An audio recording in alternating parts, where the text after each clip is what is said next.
नमस्कार. आज आपण पाहणार आहोत अपूर्णांक.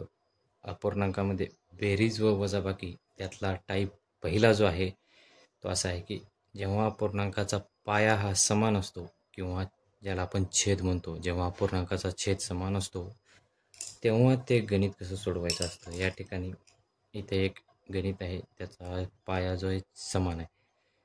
त्यामध्ये आपल्याला सगळ्यात पहिल्यांदा जशाच तसा छेद जो आहे लिहून घ्यायचा आहे. 3 ला 3, इथे 4 अधिक 8 12 यांची बेरीज करून घ्यायची वरच्याची आणि खालचं जशाच तसं लिहून घ्यायचे. 4 अधिक 8 12. जर याला जोपर्यंत भाग जात असेल तोपर्यंत भाग येत राहायचं.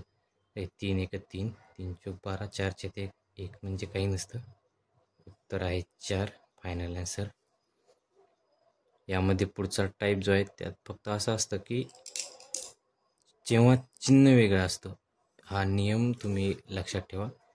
चिन्ह वेगळे असतील तर नेहमी मोठ्या संख्येचं चिन्ह द्यावं. जसं की इथं मोठी संख्या काय आहे, 15/2 म्हणजे 15/2 असं आहे.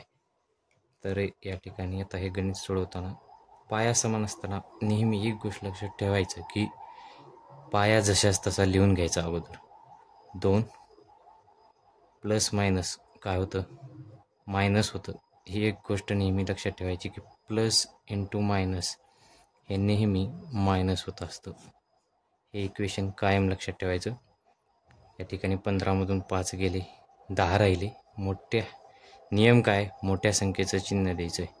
तर +10, बे बे, बे पंचे 10, उत्तर आलं 5. चिन्ह वेगळं असेल तर अशा प्रकारे ते गणित सोडवायचं.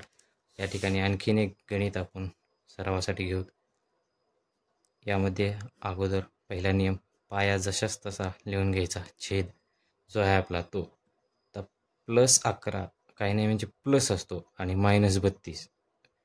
तर मग 32मधून 11 गेले, काय राहत आता या ठिकाणी प्लस मायनस मायनस, मग 21. मोठी संख्या कोणती आहे, 32, मग तो -21. आता पुढली स्टेप 7 एक 7, 7 त्रिक 21, 3/1 असं उत्तर आले. पण याला चिन्ह काय आहे, -3, त्यामुळे आपल्याला -3/1 हे असेल आपलं फायनल आन्सर.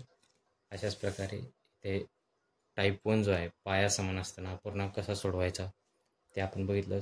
उद्याच्या व्हिडिओमध्ये आपण पाहूयात की कंसाच्या आतील व बाहेरील चिन्हाचा वापर करून गुणाकार कसा काढायचा. धन्यवाद.